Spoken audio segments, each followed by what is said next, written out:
Sisa-sisa kuno, ucap Shoyan. Shoyan awalnya terkejut ketika mendengar ini. Segera matanya tiba-tiba beralih ke tetua yang telah berbicara dan buru-buru berkata, "Apakah ada berita tentang buah bayi jiwa?" ucap Shoyan. "Dari mana kau memperoleh berita ini?" ucap Feng Zunze juga sedikit tercengang saat melihat tetua itu. Dari penampilannya, sepertinya dia tidak menyadari masalah ini. Tetua itu tersenyum dan menjelaskan, "Kepala Pavilion Feng, saya bertanggung jawab atas masalah mengenai sisa-sisa kuno baru-baru ini.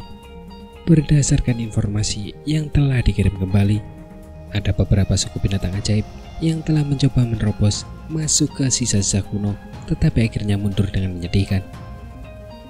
Namun dari apa yang dikatakan oleh mereka yang telah melarikan diri, sisa-sisa itu memiliki semacam benda misterius yang sangat mirip dengan penampilan buah bayi jiwa. Saya kira benda itu kemungkinan besar adalah buah bayi jiwa," ucap tetua itu. "Buah bayi jiwa memang sesuatu dari zaman kuno. Tidak terlalu mengejutkan jika buah itu muncul dari reruntuhan kuno," ucap Feng Zunze sedikit bersemangat. Ia menggosok kedua tangannya dan berkata, "Shoyan, kau benar-benar bintang keberuntungan. Kami tidak mendapatkan hasil apapun meskipun telah mencari selama setahun. Namun, kabar baik seperti ini telah disampaikan kepada kami saat kau keluar," ucap Feng Zunze. "Jangan terlalu cepat bahagia," ucap Yalau. Yalau tidak seoptimis Feng Zunze. Kemudian ia menyuarakan pikirannya. "Saat ini peninggalan kuno ini telah menarik cukup banyak ahli dan golongan dari benua ini. Terlebih lagi, tempat itu berada di wilayah binatang buas. Bukan hal yang mudah untuk mengambil harta karun seperti itu dari dalamnya. Saat itu, peninggalan kuno terakhir telah berakhir dengan banjir darah. Tidak seorang pun tahu seberapa banyak ahli dosong atau dusun yang telah meninggal di sana," ucap Yalau.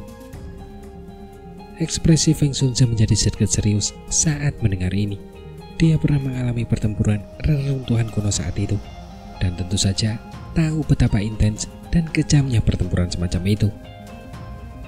"Ada apa dengan peninggalan kuno ini?" ucap Shoyan melihat kedua orang itu mengerutkan kening sambil berpikir keras dan tidak dapat menahan diri untuk bertanya. "Mari kita turun dulu sebelum kita membicarakannya. Banyak hal telah terjadi di dataran tengah selama 1 tahun ini selama kau tak sadarkan diri." Mata Feng Zunze melihat sekelilingnya. Setelah itu, ia bertukar pandangan dengan Yalau. Ia memberi isyarat tangannya ke arah Shoyan dan kelompok itu bergegas turun dari langit di depan mata yang tak terhitung jumlahnya sebelum memasuki aula besar pavilion bintang jatuh. Kelompok itu berpisah dan duduk setelah memasuki aula besar. Shoyan tersenyum ke arah dokter peri kecil yang mengikutinya dari belakang. Setelah itu, matanya beralih ke Feng Zunze. Feng Zunze juga tersenyum saat melihat ini. Setelah menyeruput tehnya, dia menatap pikirannya sebelum berbicara perlahan. "Sisa-sisa kuno. Seperti namanya, secara alami adalah hal-hal yang telah diwariskan dari zaman kuno. Sisa-sisa yang masih dapat meninggalkan beberapa sisa setelah bertahun-tahun berarti bahwa pemilik sisa-sisa itu bukanlah orang yang biasa. Dari bagaimana sisa-sisa yang muncul di daerah dada terlihat lengkap, pemiliknya mungkin adalah ahli di puncak kelas doseng," ucap Feng Zunze. Kesungguhan melintas di mata Shoyan saat mendengar ini. Doseng pada dasarnya adalah eksistensi yang hampir berada di puncak dunia ini. Sekarang, setelah mereka berhasil menembus Dosun, dia semakin bisa merasakan betapa mengerikannya level ini. Hal-hal yang ditinggalkan oleh seorang ahli doseng tidak diragukan lagi memiliki daya tarik yang tidak dapat ditolak. Zaman kuno adalah era yang sama sekali berbeda dari sekarang. Tentu saja akan ada banyak sisa-sisa yang tertinggal selama bertahun-tahun yang tak terhitung jumlahnya. Beberapa sisa-sisa mungkin terkubur atau menghilang seiring waktu. Namun, akan ada juga beberapa yang tiba-tiba terungkap seperti sisa-sisa kuno yang ditemukan kali ini. Setiap kali sisa-sisa kuno itu muncul, akan terjadi badai darah. Kau seharusnya tahu betapa menariknya hal-hal yang ditinggalkan oleh seorang elit doseng. Itu cukup untuk membuat seseorang menjadi gila karenanya, ucap Feng Zunze tersenyum dan lanjut berkata. Mantra api yang kau praktikkan adalah sesuatu yang Yao Chen dan aku telah melampaui pertempuran berdarah saat itu untuk berhasil mengeluarkannya dari sisa-sisa yang muncul saat itu, ucap Feng Zunze. Xiaoyan mengangguk pelan.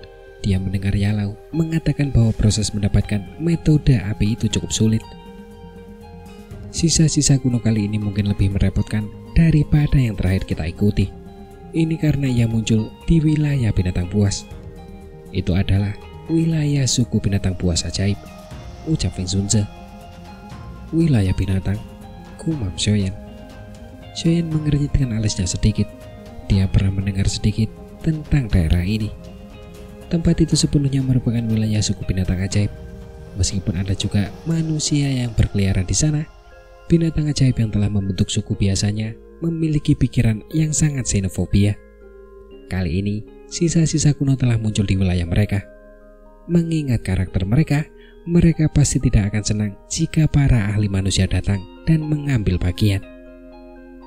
Memang cukup merepotkan, gumam Xiaoyan. Xiaoyan mengangguk pelan. Suku binatang ajaib itu sangat merepotkan untuk dihadapi, sampai-sampai membuat banyak ahli merasa pusing. Kami telah mengirim para ahli dari pavilion bintang jatuh untuk lebih memperhatikan saat sisa-sisa kuno itu muncul. Awalnya, kami tidak bermaksud untuk terlibat dalam urusan yang berantakan ini. Bagi kami yang telah mengalami persaingan dari sisa-sisa terakhir, kami jelas mengerti betapa kejamnya itu. Jika pavilion bintang jatuh akhirnya terlibat di dalamnya, itu pasti akan menimbulkan masalah yang cukup besar, ucap Feng Zunze menghela nafas dan kembali berkata.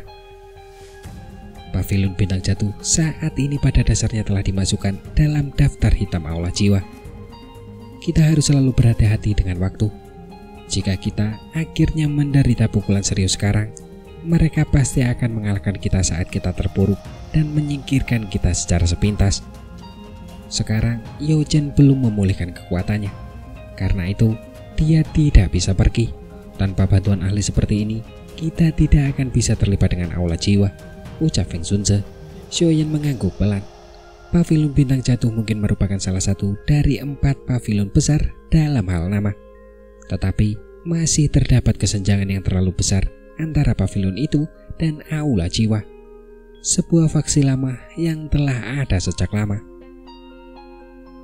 Namun mereka telah menemukan buah bayi jiwa di dalam sisa-sisa kuno itu.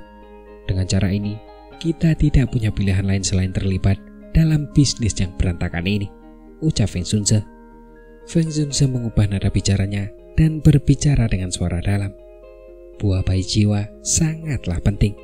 Buah ini terkait dengan apakah Yao Chen akan mampu mendapatkan kembali kekuatan puncaknya. Jika mereka benar-benar mampu mendapatkannya, kekuatan pavilion bintang jatuh niscaya akan segera melonjak. Pada saat itu, dengan kehadiran seorang seperti Yao Chen, bahkan aula jiwa tidak akan berani melakukan tindakan sembarangan. Oleh karena itu, tidak peduli betapa besarnya risiko, mereka harus berusaha sekuat tenaga membantu Yao Chen pulih ke puncaknya. Saat ini pavilion bintang jatuh bermusuhan dengan aula jiwa. Tempat ini adalah markas besar pavilion bintang jatuh, dan pasti ada ahli yang mungkin saja akan datang ke sini.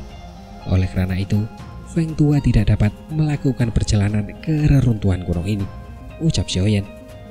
Jari Xiaoyan dengan lembut mengetuk permukaan meja dan berkata, sedangkan untuk guru, tempat ini memiliki formasi bintang jatuh besar.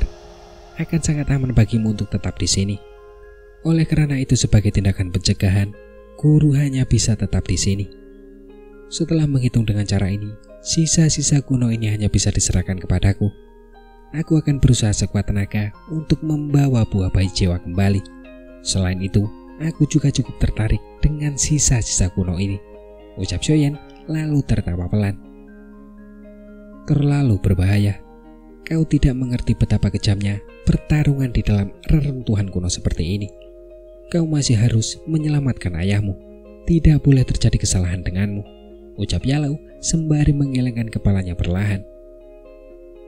Guru, bahkan jika aku yang sekarang akhirnya bertemu dengan seorang ahli dengan kekuatan seperti hantu tua Zhaixing, aku juga akan dapat mundur dengan aman.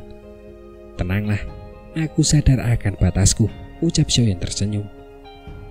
Dia tidak menunggu Yalau untuk melanjutkan bicaranya sebelum mengalihkan pandangannya ke arah Feng Zunze dan berkata, "Feng Tua, tolong bantu aku menyiapkan peta terperinci wilayah binatang buas. Serahkan masalah buah bayi jiwa kepadaku," ucap Xiaoyan. Feng Zunze melirik Yalau yang mengerutkan kening di sampingnya. Dia segera mengangguk dengan lembut dan berkata, "Meskipun aku juga sangat khawatir, saat ini kau memang orang yang paling tepat untuk ini. Agar Yue Chen dapat segera memulihkan kekuatan puncaknya, kami hanya dapat merepotkanmu kali ini. Aku akan menyelesaikan peta untukmu sesegera mungkin. Selain itu, bawa King Luan bersamamu saat kau pergi. Klannya juga berada di wilayah binatang buas. Mereka mungkin dapat memberikanmu sedikit bantuan saat waktunya tiba," ucap Feng Zunze. Xiaoyan mengangguk sambil tersenyum. Dia tidak menolak niat baik Feng Zunze ini. Yalau membuka mulutnya lebar-lebar saat melihat kedua orang ini dengan cepat mengambil keputusan. Seketika, dia hanya bisa menghela nafas tak berdaya. Dia menatap Xiaoyan dan berkata dengan lembut, "Karena kamu bersikeras, guru juga tidak akan mencoba menasihatimu untuk tidak melakukannya. Kamu harus berhati-hati di sepanjang jalan. Jika kamu akhirnya menghadapi situasi berbahaya, kamu harus segera mundur. Ingat di hatimu, memulihkan kekuatanku tidak sepenting dirimu. Tidak mudah menemukan murid sepertimu," ucap Yalau. Xiaoyan mengusap kepalanya dan mengangguk sambil tertawa. Setelah memastikan rute mereka, Xiaoyan tidak buru-buru berangkat. Masalah ini terkait dengan apakah Yalau dapat memulihkan kekuatannya sepenuhnya. Oleh karena itu, tidak boleh ada yang salah dengan itu. Karenanya, berbagai informasi harus lengkap. Seperti kata pepatah, jika seseorang mengasah kapaknya, seseorang akan membutuhkan lebih sedikit tenaga untuk menebang kayu. Jika informasinya lengkap, semuanya akan dilakukan dengan sangat lancar. Selama beberapa hari ini, Xiaoyan juga diberi gelar Tetua Pavilion Bintang Jatuh. Saat ini, Yalau adalah kepala Pavilion Bintang Jatuh. Sebagai muridnya, Xiaoyan tentu saja juga dapat dianggap sebagai anggota Pavilion Bintang Jatuh. Beberapa keributan juga terjadi di Pavilion Bintang Jatuh di hadapan seorang tetua muda. Namun, tidak ada yang menyuarakan keberatan. Suasana menggetarkan yang dipancarkan Xiaoyan ketika ia keluar dari menara telah membuat semua orang mengerti bahwa kekuatannya sudah lebih dari cukup baginya untuk duduk di tempat tetua ini. Setelah istirahat ini berlangsung selama 3 hari atau lebih, informasi yang terkait dengan sisa-sisa kuno juga telah dikumpulkan sepenuhnya oleh Xiaoyan. Dia menyadari bahwa sudah waktunya untuk memulai perjalanan ke wilayah binatang. Ketika matahari muncul di langit pada pagi hari ketiga, para murid dari Pavilion Bintang Jatuh yang sedang menjalani latihan pagi mengalihkan pandangan mereka ke langit. Ada beberapa sosok berdiri di udara di sana. Angin sepoi-sepoi bertiup di tempat itu dan pakaian orang-orang ini berkibar, menyebabkan mereka tampak memiliki sikap yang luar biasa. "Xiaoyan, kamu harus ingat untuk berhati-hati dalam perjalanan ini. Cepat mundur jika kamu menemui masalah." Feng Zunze memandang kelompok yang bersiap pergi dan berbicara dengan suara yang dalam. Xiaoyan tersenyum dan mengangguk. Matanya menoleh ke arah Yalau di samping Feng Zunze dan menarik nafas dalam-dalam. Setelah itu, ia menangkupkan tangannya ke arah Yalau dan berkata, "Guru, jaga dirimu baik-baik. Murid ini pasti akan membawa kembali buah bayi jiwa untuk dirimu," ucap Xiaoyan. Setelah mengucapkan kata-kata ini, Xiaoyan tidak lagi ragu-ragu. Dia melambaikan tangannya dan tiba-tiba berbalik. Setelah itu, tubuhnya bergerak dan bergegas menuju pintu keluar. Dalam sekejap mata, seluruh kelompok itu telah menghilang dari pandangan semua orang. "Kau telah menemukan murid yang cukup baik," ucap Feng Zunze. Feng Zunze berkomentar perlahan sambil melihat ke arah menghilangnya Xiaoyan. Yalau mengangguk pelan sebelum tertawa terbahak-bahak. "Tidak ada penyesalan dalam hidupku karena bisa mendapatkan murid ini. Pilihanku saat itu pada akhirnya adalah pertaruhan yang tepat," ucap Yalau. Langit biru tampak jernih dalam jarak ribuan kilometer. Langit tampak seperti cermin biru besar yang sangat jernih. Suara burung bangau tiba-tiba terdengar dari langit yang tenang. Seketika, sosok putih melesat dari langit yang jauh, diiringi oleh angin kencang bersiul melewati langit. Hanya ketika seseorang mendekat, orang dapat melihat bahwa sosok putih itu adalah burung bangau raksasa seputih salju. Beberapa sosok duduk di punggungnya yang luas. Secara mengejutkan, itu adalah kelompok Shoyan yang telah meninggalkan pavilion bintang jatuh. Perjalanan ke wilayah binatang ini pasti tidak akan berjalan mulus. Ada terlalu banyak ahli yang tertarik dengan sisa-sisa kuno.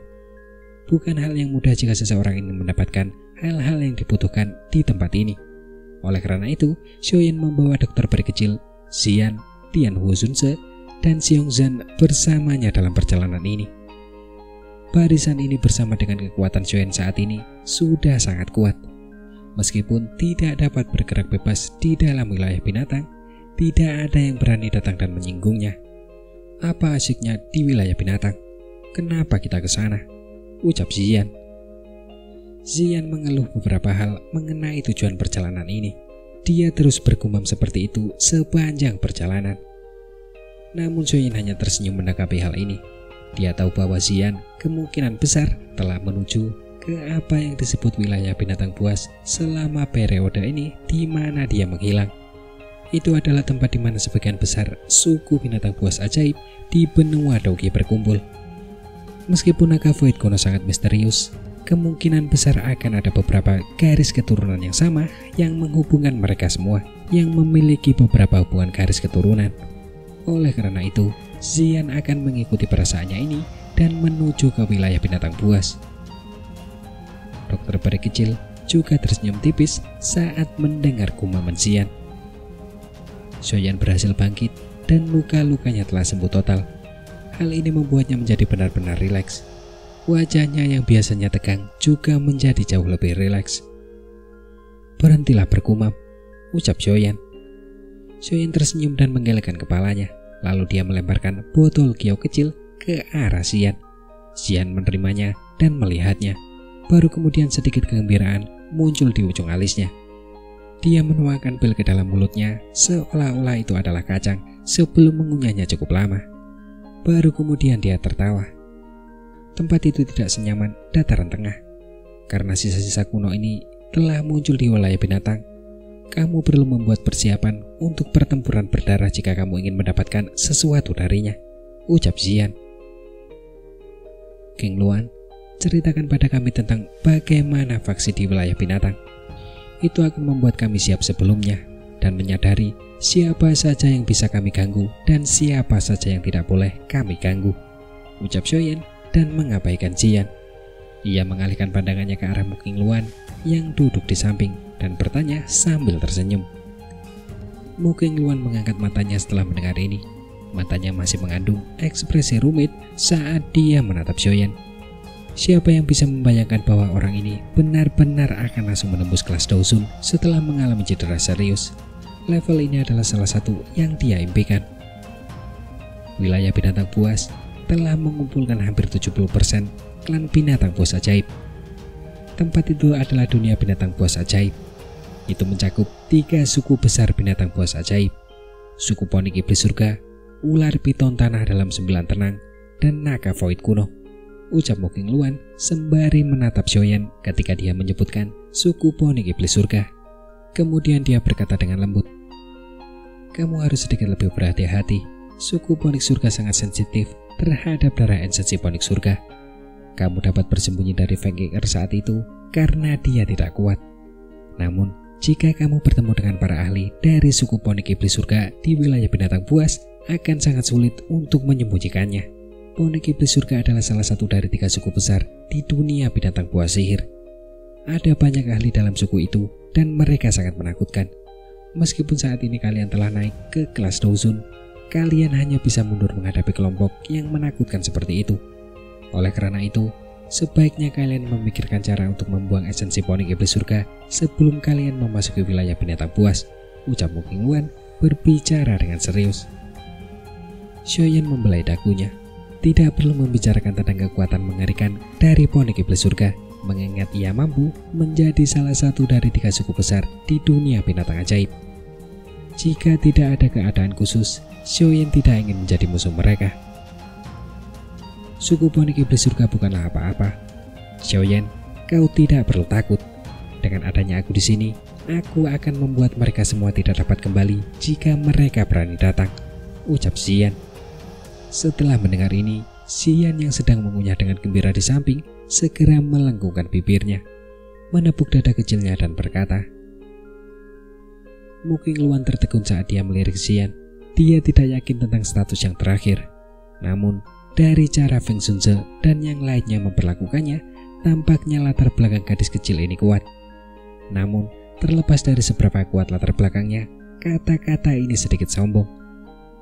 Dengan mampu menjadi salah satu dari 3 suku besar dunia binatang ajaib, hampir tidak ada orang atau golongan yang berani mengucapkan kata-kata seperti itu kepada suku Ponik Iblis Surga. Hal ini karena Muking Luan tidak berpikir bahwa gadis di depannya ini memiliki kemampuan seperti itu. Xiaoyan melirik Xian dan tanpa sadar mengelakkan kepalanya. Meskipun gadis ini adalah naga void kuno, dia masih terlalu muda. Dia mungkin cukup kuat, tetapi itu jauh dari titik yang mampu menakuti suku Ponik Iblis Surga hanya dengan namanya. Tenanglah, aku akan memikirkan solusi mengenai darah Ponik Iblis, ucap Xiaoyan mengalihkan pandangannya ke arah King Luan dan berkata sambil tersenyum. Baguslah, kau memiliki kepercayaan diri. Kau seharusnya menyadari keseriusan dari masalah ini. Menyinggung Ponik Iblis Surga di wilayah binatang sama saja dengan menyinggung fraksi seperti Bell Tower di dataran tengah. Itu akan sangat merepotkan, ucap Muking Luan mengangguk dan melanjutkan berkata dengan lembut. Hubungan cabang di wilayah binatang sangat kuat. Suku yang kuat akan memiliki banyak suku cabang. Suku cabang ini memandang suku utama sebagai pemimpin. Ada banyak implikasi dalam hubungan ini. Jika seseorang ingin membahasnya, itu bahkan lebih rumit daripada sekte utama dan sekte cabang di dunia manusia. Suku asalku adalah suku burung mistis hijau. Meskipun kami tidak dapat dibandingkan dengan Ponik Iblis Surga, kami juga memiliki reputasi di wilayah binatang buas. Ada hampir 10 suku cabang di bawah sukuku. Kombinasi para ahli dari suku-suku ini akan cukup kuat, ucap Muking Luan. Mendengar itu, ada sedikit keterkejutan di mata Xiaoyan. Keunikan wilayah ini telah menciptakan gaya yang unik. Meskipun dunia manusia juga memiliki hubungan tambahan semacam ini, hubungan itu masih jauh dari perkembangan menjadi hubungan yang saling terkait. Hati manusia terkadang jauh lebih rumit daripada hati binatang. Yang memiliki suku cabang terbanyak di dalam wilayah binatang adalah suku ular piton tanah dalam 9 tenang. Jumlah mereka adalah yang terbesar di antara 3 suku besar. Tentu saja hasil dari bertambahnya jumlah adalah bahwa garis keturunan ular piton tanah dalam 9 tenang saat ini menjadi semakin tidak murni, ucap Muking Luan meretangkan tangannya sebelum kembali berkata. Suku Ponik Iblis Surga memiliki manajemen garis keturunan yang sangat keras. Bahkan Ponik Iblis Surga yang mati harus dikubur di dalam tanah terlarang suku Iblis Ponik Surga. Setiap orang luar yang memperoleh mayat atau bagian lain dari Ponik Iblis Surga hanya memiliki 2 pilihan. Yang pertama adalah mengambil inisiatif untuk menyerahkannya, sementara yang kedua dikejar oleh mereka dengan niat membunuh, ucap Muking Luan. Muking Luan menatap Xiaoyan dengan makna yang lebih dalam di matanya saat dia berbicara sampai titik ini. Tampaknya dia sedang memberinya sebuah peringatan. Sedangkan untuk naga void kuno yang paling misterius, aku belum pernah mendengar tentang mereka yang memiliki suku-suku cabang. Tentu saja ini mungkin karena mereka tidak tertarik. Kalau tidak, akan ada sejumlah suku kuat yang bersedia bergabung dengan mereka, ucap Muking Luan. Ekspresi hormat samar melintas di wajah Muking Luan ketika menyebut naga void kuno. Naga void kuno berbeda dari suku Ponik Iblis Surga atau piton tanah dalam 9 tenang yang telah naik perlahan-lahan. Itu berasal dari zaman kuno dan layak menjadi makhluk tertinggi dari semua binatang. Sejak zaman kuno, mereka selalu menjadi keberadaan teratas dari dunia binatang ajaib. Xian melebarkan mulutnya dan menuangkan Yuan terakhir ke dalam mulutnya. Dia mengunyah beberapa kali sebelum menepuk perut kecilnya dengan puas. Kemudian dia berkata dengan santai, Ponik Iblis Surga tidak sekuat yang kau gambarkan. Ada juga beberapa binatang yang sangat tidak menonjol dari dunia binatang ajaib. Selain itu, semuanya memiliki garis keturunan dari zaman kuno.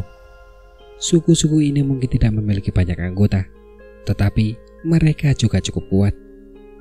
Jika leluhur mereka sendiri masih ada, mereka mungkin masih memiliki kualifikasi untuk mengucapkan kata-kata seperti itu. Sayangnya, ponik surga kuno yang sebenarnya sudah tidak ada lagi di dunia ini. Lagi pula, bukan berarti naga void kuno tidak memiliki suku bawahan, hanya saja kamu tidak menyadarinya, ucap Xian. Mu Qingluan sedikit melebarkan mulutnya setelah mendengar kata-kata Xian ini. Ponik surga kuno, nama yang berasal dari zaman kuno ini adalah sesuatu yang kadang-kadang dia baca di buku-buku lama di dalam suku. Dikabarkan bahwa ponik surga ini adalah eksistensi puncak yang dapat dibandingkan dengan binatang sihir terkuat, yaitu naga void kuno selama zaman kuno. Namun, dia tidak menyangka bahwa nama rahasia dari zaman kuno ini benar-benar akan diucapkan dari mulut gadis kecil ini.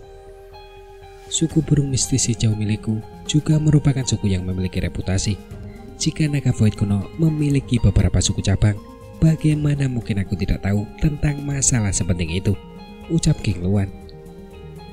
Meskipun dia samar-samar berpikir bahwa Xian mungkin benar, Mu Qingluan masih sedikit tidak mau diberi pelajaran oleh seorang gadis kecil. Oleh karena itu, dia segera membalas. Suku burung mistis hijau, ucap Xian sembari mengangkat alisnya yang tipis. Matanya sedikit aneh saat dia melihat Mu Qingluan. Setelah itu, dia tertawa dan benar-benar berhenti berbicara. Kau... Mu Qingluan merasa sedikit geram saat melihat sikap Xian yang seperti itu. Xian di sampingnya buru-buru menghentikannya. Penampakan sisa-sisa kuno kali ini berlokasi di pegunungan tulang binatang wilayah binatang. Tempat itu dapat dianggap sebagai wilayah ular piton tanah dalam 9 tenang. Dikabarkan bahwa ada keterampilan Dao Kelastian di sana. Kemungkinan besar para ahli dari ular piton tanah dalam 9 tenang juga akan campur tangan. Pada saat itu, pertarungan pasti akan sangat sengit. Kalian semua harus berhati-hati. Kita harus segera pergi begitu kita mendapatkan buah bayi jiwa, ucap Mu Qingluan. Mu Qingluan menghirup udara dengan lembut. Ia menggertakkan giginya dan menatap wajah Xian yang tidak peduli sebelum berbicara dengan marah. Setelah itu, ia langsung duduk dan menatap matanya. Jelas bahwa ia sangat marah pada Xian. Xian hanya bisa merentangkan tangannya tanpa daya menghadapi pemandangan ini. Setelah itu, dia melotot tajam ke arah Xian. Namun Xian langsung mengabaikannya. Dia meregangkan pinggangnya yang malas sebelum menggunakan Xiongzhan di sampingnya sebagai sandaran dan dengan cepat tertidur lelap. Karena suasana yang agresif antara Mu Qingluan dan Xian, perjalanan yang tersisa menjadi sangat menindas. Untungnya, perasaan tertekan semacam ini berlanjut selama sekitar 4 hari sebelum dipatahkan oleh jajaran gunung luas yang muncul di ujung pandangan seseorang. Tempat itu adalah wilayah binatang buas, daerah unik, tempat suku binatang buas sihir berkuasa. Ukuran wilayah binatang mungkin tidak sebanding dengan dataran tengah, tetapi itu bukan sesuatu yang bisa dianggap remeh. Pegunungan yang menjulang tinggi dan membentang tanpa akhir itu cukup untuk memungkinkan seseorang merasakan atmosfer liar yang berbeda di wilayah binatang ini. Meskipun wilayah binatang dikenal dengan ratusan ribu gunung besar, ini hanyalah perkiraan kasar. Jika seseorang benar-benar menghitungnya, jumlahnya pasti jauh melebihi jumlah ini. Gunung-gunung ini menyebar ke jarak yang tidak dapat dijangkau oleh kekuatan manusia. Mengikuti aliran waktu, harta karun yang tak terhitung jumlahnya juga telah tinggal di pegunungan tak berujung ini, menunggu seseorang dengan afinitas untuk membukanya. Sisa-sisa purbakala itu muncul di pegunungan tulang di wilayah binatang buas kali ini. Pegunungan itu cukup terkenal di wilayah binatang buas. Ini karena pegunungan itu memiliki lautan tulang yang membuat orang tercengang. Tulang-tulang binatang buas yang tak terhitung jumlahnya terlempar ke tempat ini. Tulang-tulang binatang buas ini secara bertahap akan melepaskan sebagian kekuatan binatang buas yang unik di dalamnya mengikuti aliran waktu. Energi semacam ini tidak banyak berguna bagi manusia, tetapi itu bukan makanan yang buruk bagi binatang sihir. Oleh karena itu, pegunungan tulang ini telah menjadi tempat di mana banyak binatang sihir suka berkumpul. Pegunungan tulang terletak di bagian barat daya wilayah binatang buas. Karena mereka takut buah bayi jiwa akan diperoleh orang lain terlebih dahulu, kelompok Xiaoyan bergegas menuju pegunungan tulang tanpa henti begitu mereka memasuki wilayah binatang buas. Wilayah binatang buas saat ini tidak diragukan lagi menjadi ramai karena munculnya sisa-sisa purbakala. Selama perjalanan kelompok Xiaoyan menuju pegunungan tulang, mereka melihat sejumlah ahli yang jelas memiliki tujuan yang sama dengan mereka. Di antara para ahli ini terdapat binatang buas ajaib yang dapat mengambil bentuk manusia, serta beberapa ahli manusia yang bergegas datang dari luar wilayah binatang buas setelah mendengar berita tersebut. Jelas bahwa kabar tentang sisa-sisa kuno yang muncul telah menyebar. Xiaoyan tanpa sadar mengerutkan kening saat melihat pemandangan ini. Tidak disangka daya tarik peninggalan kuno itu ternyata sebesar ini. Para ahli yang sendirian ini masih baik-baik saja. Satu-satunya hal yang dikhawatirkan Xiaoyan adalah beberapa kelompok besar yang datang sebagai satu kelompok. Keadaan akan sedikit merepotkan jika itu yang terjadi. Ada desas-desus bahwa ada keberadaan teknik Douglas Tian di reruntuhan kuno ini. Kemungkinan besar faksi-faksi besar itu akan mengincar benda itu bahkan jika mereka datang. Target kita hanyalah buah bayi jiwa. Jika keadaan tidak beres saat waktunya tiba, kita akan mengambil buah bayi jiwa dan pergi. Tidak baik menginjakan kaki di air berlumpur ini, ucap Xiaoyan. Wajah Xiaoyan menunjukkan ekspresi berpikir mendalam saat dia melihat ke arah pegunungan yang bergerak cepat mundur dari bawahnya. Ini tidak berarti bahwa dia tidak tertarik dengan teknik Douglas Tian. Sejujurnya, bahkan dia belum pernah melihat seperti apa teknik Douglas Tian sampai sekarang. Bohong jika dia mengatakan dia tidak penasaran. Namun dia mengerti pentingnya berbagai hal. Saat ini, yang penting adalah membantu Yalau memulihkan kekuatan puncaknya. Jika tidak, celah antara pavilion bintang jatuh dan aula jiwa akan sedikit terlalu besar. Jika aula jiwa berhasil menguasai mereka sepenuhnya dan menyerang, pavilion bintang jatuh akan tamat. Tentu saja jika situasinya tidak melebihi harapannya setelah memperoleh buah bayi jiwa, Xiaoyan diam-diam dapat berpikir untuk melakukan sesuatu yang lain. Teknik Douglas Tian. Teknik Dou yang ada dalam legenda ini kemungkinan memiliki kekuatan yang sebanding dengan teratai api pemusnahan milik Xiaoyan. Setelah menempuh perjalanan selama 2 hari berturut-turut di pegunungan binatang yang luas, warna putih pekat yang mencolok tiba-tiba muncul di kejauhan. Gumpalan warna putih pekat ini tampak tidak pada tempatnya di dalam pegunungan hijau yang subur. Namun, kegembiraan melonjak di mata kelompok Xiaoyan saat mereka melihatnya. Setelah hampir 10 hari perjalanan, mereka akhirnya mencapai tujuan mereka. Jumlah orang yang terbang melintasi langit di sekitarnya bertambah saat mereka tiba di tempat ini. Kadang-kadang, ada sosok yang terbang melintasi seperti badai. Akhirnya sosok itu akan bergegas menuju pegunungan putih yang lebat di kejauhan. Kita akan tiba di pegunungan tulang. Ada 2 tetua dari pavilion bintang jatuh yang sedang menyelidiki di sini. Kita harus bertemu dengan mereka terlebih dahulu dan membahas masalah selanjutnya. Bagaimana menurutmu? Ucap Kang Luan. Ekspresi muka Kang Luan menjadi jauh lebih serius saat dia melihat ke arah pegunungan putih yang lebat di kejauhan. Bahkan dari jarak yang begitu jauh, dia masih bisa merasakan sejumlah aura yang luar biasa kuat. Baiklah, Xiaoyan mengangguk sedikit. Saat ini, pegunungan tulang ini benar-benar tempat yang kacau. Para ahli dari berbagai golongan berkumpul di tempat ini. Jika mereka menyerbu tanpa menyadari situasinya, mereka mungkin akan menjadi sasaran semua orang.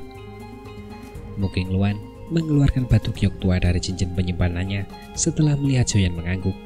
Setelah itu, dia dengan lembut menghancurkannya.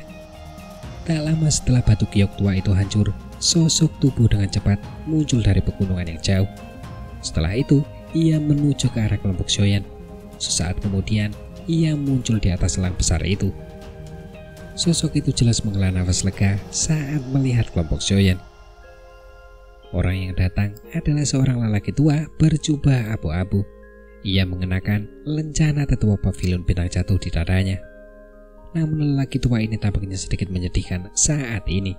Seolah-olah ia baru saja bertukar pukulan dengan seseorang. Penatu Ahu, apa yang terjadi? Di mana Penatu Aki? Mu Qingluan bertanya dengan heran ketika melihat kemunculan lelaki tua ini.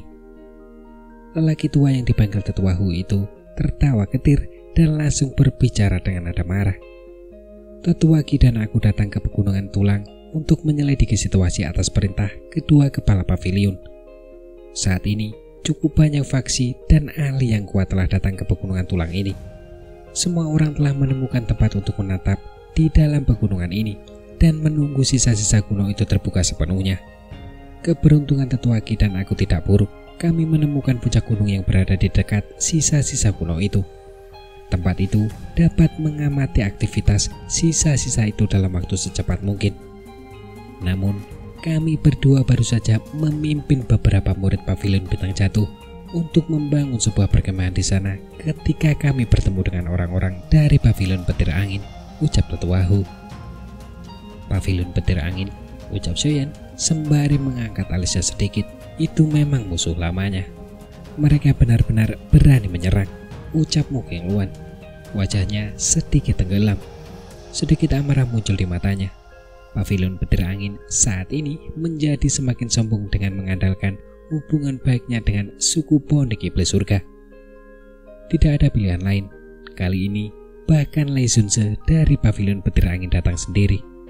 Kami berdua bahkan belum sempat berunding dengannya ketika kami langsung disingkirkan.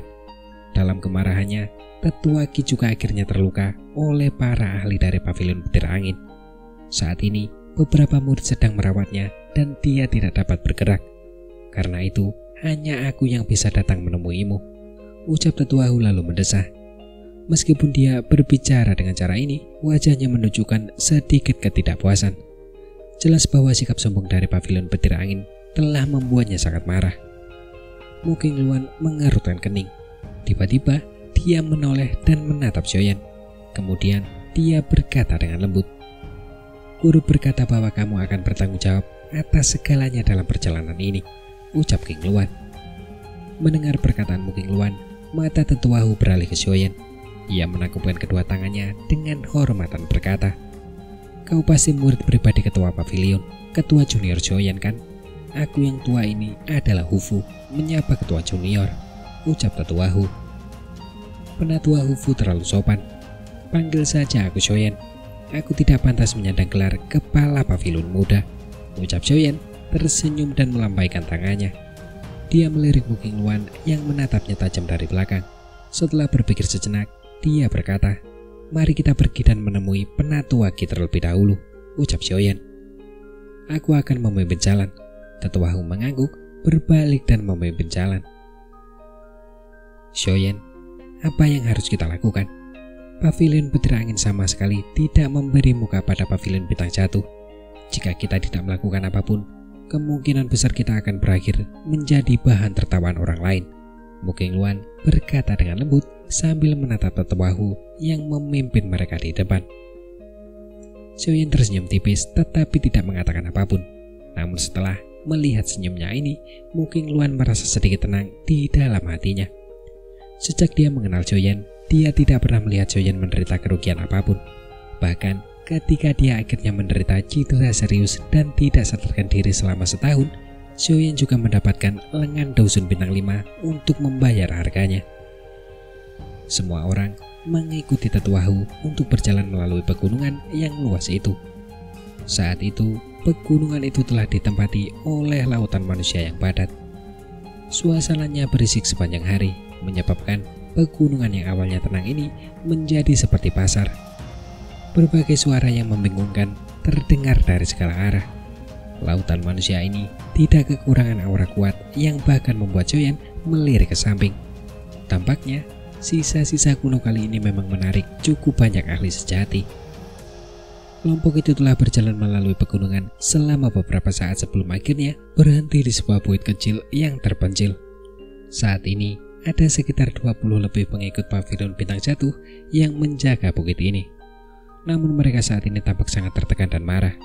Jelas bahwa ini disebabkan oleh Pavilion Petir Angin yang mengejar mereka keluar dari perkemahan tanpa memberi mereka muka.